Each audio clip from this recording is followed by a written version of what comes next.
Hello, my good friends. It's been a while since I've been on screen, and I am here to do a book haul, happy little book haul, as Bob Ross would say. And I've got my little buddy, Wiley, here.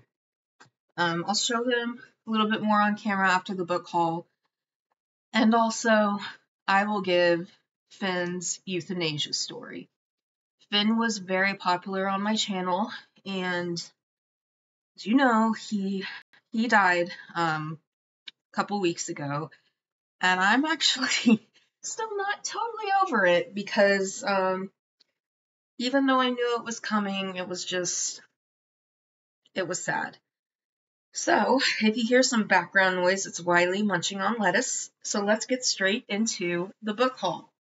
So the first book haul is coming from Books A Million, which is not a very common store around where I live, but there is one in a mall. So I went to that one just to be a little bit different. Oh, I just noticed one of these books has it's messed up. Well, anyway, the first two books I sought out were Small Things Like These and Foster by Claire Keegan. And both these books I've actually read. Small Things Like These I read in April, and Foster I read like 3 days ago. This is about a girl in Ireland. Both of these are Irish books. It's about a girl who goes to live with a foster family. They're distant relatives. And there she finds the love that her family, a very, very large Catholic family in Ireland, just doesn't have time to give her. And she learns some secrets about this family she goes to live with. And it's a very beautiful story, really tragic, but also really, really sweet. And then this one, Small Things Like These, is about an Irish man who doesn't know much about his past, but he witnesses something at a nunnery, which makes him start thinking about his past, start thinking about the treatment of his 4 daughters, I believe he has 4 or 3 daughters, and how women who slip up are treated in the Catholic Church. And as you can see, there is snow. Now, I have said about this book, if this is not an homage to The Dead by James Joyce, I'm going to eat my computer. So until I become extremely, extremely hungry, I'm going to see this as an homage. And this takes place around Christmas, like The Dead, and it takes place on the Feast of Epiphany. And it's snowing, and in Ireland, it really doesn't snow that much. It probably snows about as much as it snows in Texas, but for different climate reasons. So the fact that it's snowing in Ireland is unusual. It takes place around a very religious holiday, and it deals with the past, like The Dead. So this has got to be an homage to The Dead. They were both written by Irish literary fiction writers. And The Dead is actually my favorite work of short fiction. This book is fairly short, still longer than The Dead. But this is my favorite book I've read so far this year. I'm going to reread it at Christmas. And then, guys, we have a book by my favorite / not favorite author, Ken Follett. This is called A Dangerous Fortune, and I will just read the back for you. This is a standalone. In 1866, tragedy strikes the exclusive Winfield School when a young student drowns in a mysterious accident. His death and its aftermath initiate a spiraling circle of treachery that will span 3 decades and entwine many lives. Yeah. So one thing I've learned about what they call the public school system in England is the culture around it is very similar to the university system in the United States. And it has to do with like how smart you are, how rich you are, who you know, as to whether you can get into these exclusive schools, and they're kind of your friends group for the rest of your life. And that is very much how university life is in the United States. Most people in the US are private schools here, which is what they call public school in England. The vast majority of those are not boarding schools, and it's not like that in England. So that was the first store. I do have another book that I bought at an airport. It is Harvard Business Review on emotional intelligence, just a bunch of questions of essays about emotional intelligence, and I am reading it for a friend. Now, the second bookstore, I'm not going to get the bag because it's cumbersome. But anyway, it's a small indie bookstore in Grapevine, Texas. It's called Talking Animal Books, and it's really tiny. Oh, Wiley's starting to get a little excited. Don't chew the book, Wiley. I should have known this was coming. Wiley, chew the lettuce, not the book. Okay. So this is an older book. The bookstore was like partially used, partially not used. But this is a used book, and it's just the Pulitzer Prize winning pictures up to the year 2000. It's got a picture and a little bit of reading about the pictures. Sorry, Wiley's being a little weird. So it's got pictures and some like short paragraphs about the pictures. My students are very, their skills as far as reading are not great, so they do gravitate more towards stuff like this. And I don't think there's anything wrong with books with pictures in it. I read lots of books with pictures in it because I'm a huge fan of comics, and I also, a lot of the like history books I read have pictures in it. And then this one, most of my students, like 70% of the students at my school require English language assistance. So this is The Fault in Our Stars. Estrella means stars. The Fault in Our Stars in Spanish. And my Spanish is okay. This book's probably about 5th grade level, and I'm going to say this would be a challenge for me. I think I could do it. Like, I've read a little bit of it. But it would be hard for me. So that's about how my reading level in Spanish is about how my students' reading level is in English. So the piece de resistance is The Hobbit. I love this cover, you guys. This was new at the Talking Animal Books, and I bought it because I just love it so much. I love this cover. I haven't read The Hobbit in 20 years, and I'm thinking about making it the class read for my 9th grade reading class. It's about a hobbit named Bilbo who goes on an adventure. There's riddles, there's dwarves, there's elves. So I'm thinking about making this class read. Yes, it is a children's book, so I'm going to have to reread it. It's not YA, it's not adult, it's children's. And so I'm going to have to reread it. We have 3 teacher work days. One of the teacher work days, I'll probably read it and make sure it's not too babyish for the kids. But 1, it's fantasy, which I think is great for class reads. And 2, I know my school has a ton of copies of these. So a lot of people may think it's a little bit strange. I'm looking at fantasy books. I'm also thinking about Tress and the Golden Compass. A lot of the teachers at my school will kind of pander to the students' demographics. They're 80% Hispanic and 20% Black. And a lot of them do not like reading, but I want to focus on the escapism reading can give us. And there is no better escapism than fantasy. But I may also, another one I'm thinking about is Salt to the Sea. That one we don't have copies of, but a lot of my students do like World War II stuff, especially the boys. But Salt to the Sea is a little female-centric because the 4 main characters and the 2 kind of most important ones are female.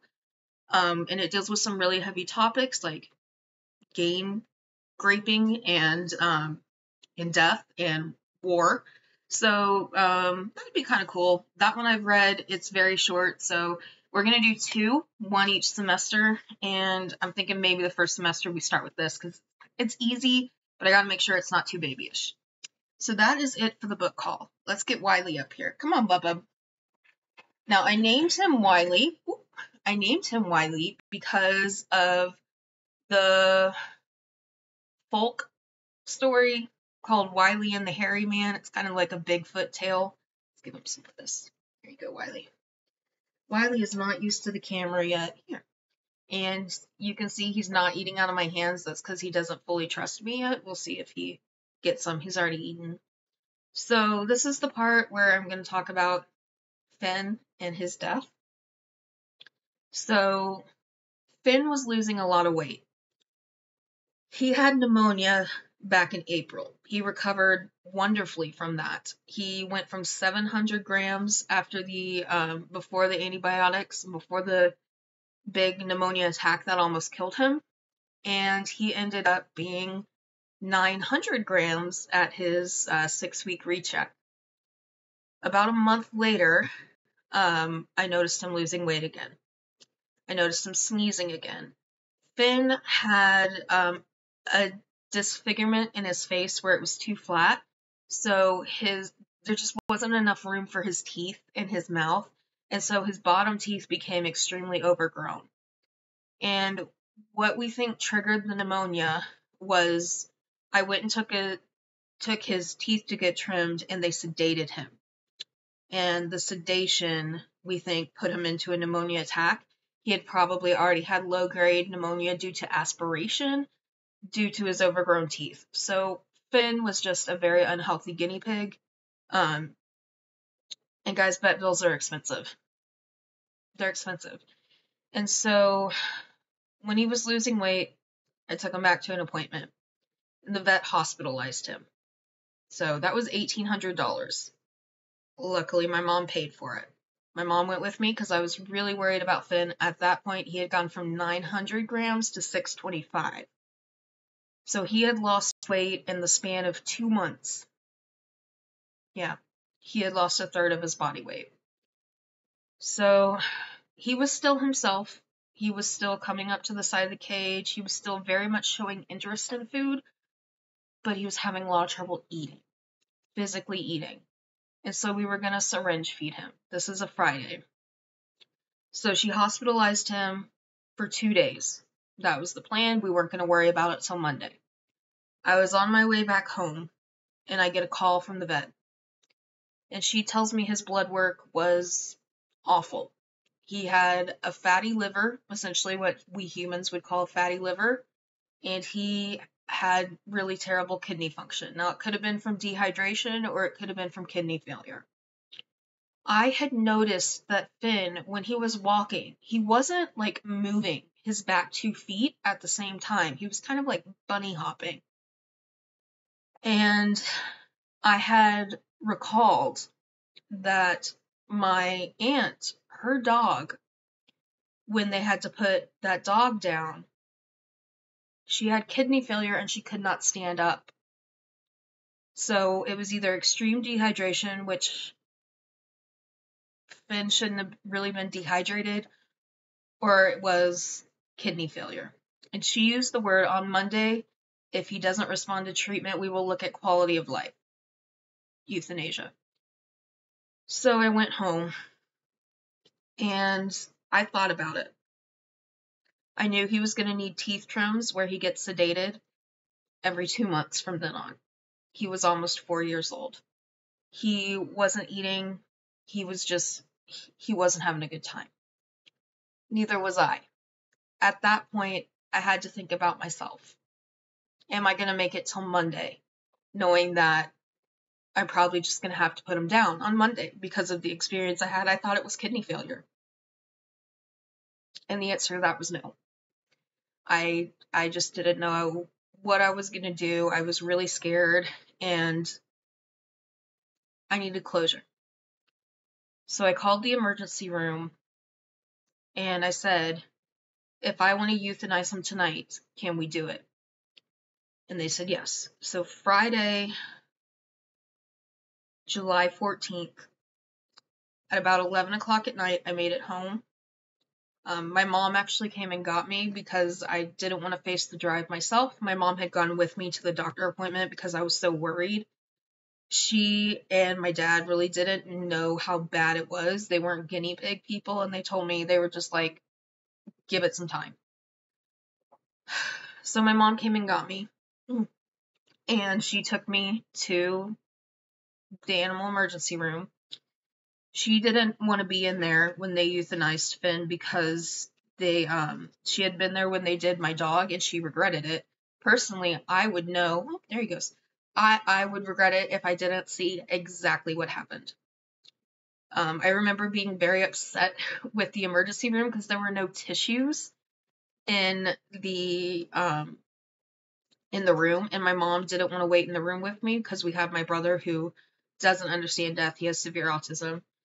And so I was waiting in there alone, crying with no tissues, and that was really hard. That was one of the saddest moments of my life. I think being alone in there with no tissues to wipe my eyes, being upset. The tech came in. I signed for the euthanasia, and because it was so late at night, um, preferably I would have buried him, and I had a spot in mind.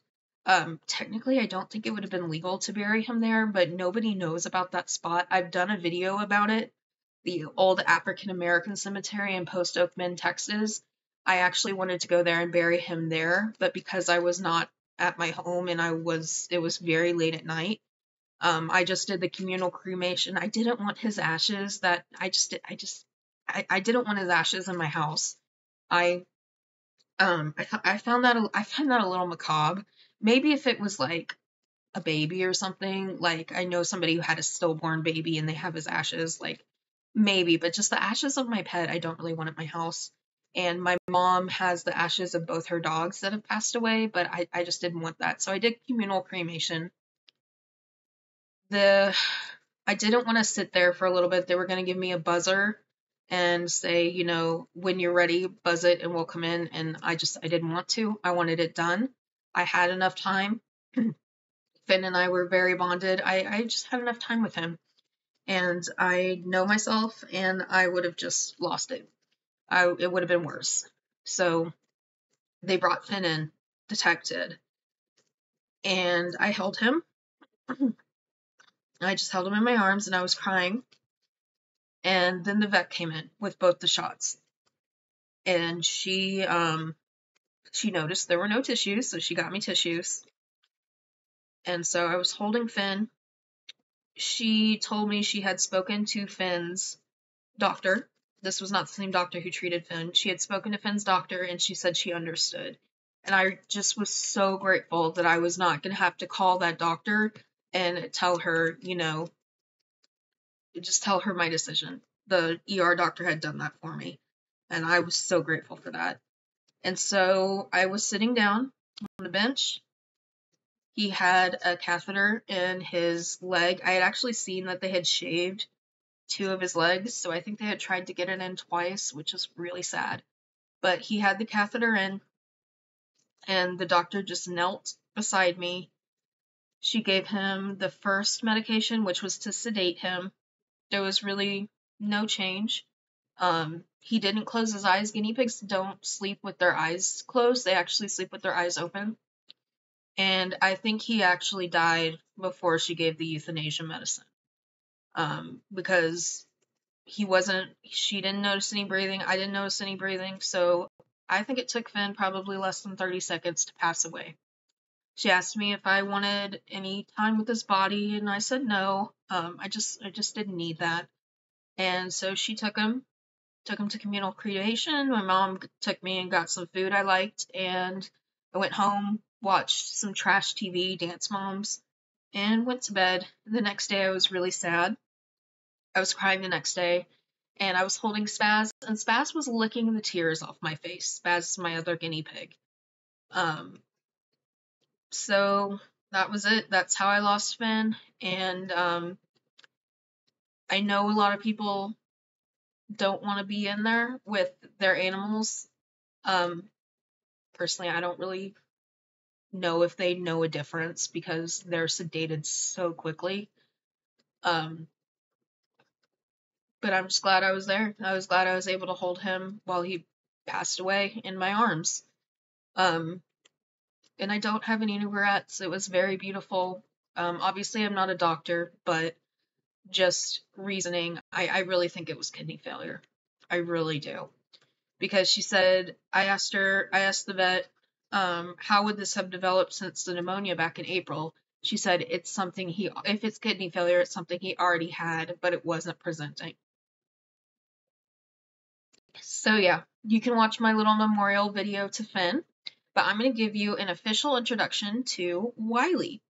Wiley I got back in May because I wasn't certain about Finn's health, and so I didn't want Spaz to be alone, because when Finn was in the hospital, Spaz was not okay. He was whining all night. He wanted to be with me constantly, and so I just didn't want Spaz to be alone. So I went to the Grapevine Animal Rescue in Grapevine, Texas. It's a no-kill shelter run by the Humane Society of North Texas. And my mother, who recently lost her dog unexpectedly, had gone there the weekend before to donate all my dog's toys and her food and stuff. I made a video about the dog's death also, which Finn is in. And she was like, "Oh, there's guinea pigs there." I was like, "Interesting." So I went and I looked at the guinea pigs, and I saw Wiley. I saw his hair. And he is basically my dream pig in appearance. There was another one there that my mom really liked. Her name, she was a female. She wasn't available for adoption yet because they were spaying her, which obviously they don't know that much about guinea pigs, but their rule is that before they become adoptable, they sterilize every animal. So Wiley is neutered. Spaying and neutering guinea pigs, obviously neutering is not as invasive as spaying. Don't spay your female guinea pigs. I very much disagree with that. Too much can go wrong. It's very invasive. There's no reason. If you have a male and female, just neuter the male. So yeah, Wiley's neutered. His name was Shaggy. They had like a Scooby-Doo gang there, and it was the three of them. Somebody had found them in a box in a park. My guess is they were probably an accidental litter. Somebody who bought two females at Petco or something woke up one morning and somehow both their females had a baby. So you can do deductive reasoning there. So they put them in a park, probably assuming, they're animals, they'll get out and be in the wild, or somebody will find them. Somebody found them, took them to the Humane Society, and his name was Shaggy. Well, I'm not a huge Scooby-Doo fan, but the moment I saw him, I kind of already had a name in mind. I wanted it to be like literary, so he was going to be Sir Francis Bacon, but I would call him Frank. But when I saw this hair, I knew I had to name him Wiley. Wiley and the Hairy Man. There's a one-act play based on the folktale Wiley and the Hairy Man. I saw it when I was in like 7th grade, and then later I had changed schools, and I got my school to perform it because I just loved it so much. And so I named him Wiley. And Wiley is very calm. He is still pretty skittish because he's new. Guinea pigs are like that. They take a while to warm up to the person, but he's very calm, and I love him. I haven't bonded with him the same way I've bonded with Spaz yet. I mean, it's just going to take time. And they told me he was 6 months when I got him. I'm not quite sure how old he is. He is under a year, that I can tell because of his nails. Guinea pigs, when they're very young, their nails are like thin and sharp, and his are pretty sharp. So that's Wiley. I love him. He's a great little addition. But one thing that's unique about him is that I have to trim his hair. He's a long-haired guinea pig. So I've actually already given him 2 haircuts, believe it or not. And the last haircut I gave him was awful. I'm so sorry, but it's growing out. I'm working on a vlog, and I explain a little bit more about his breed. But yeah, so here's Wiley. You can get a better look at him. Ooh, those nails. So from me and Wiley, keep reading, keep writing, keep loving words. I'll see you next time. And if you made it this far in the video, go ahead and leave a recommendation of what you think I should make my class read. Bye.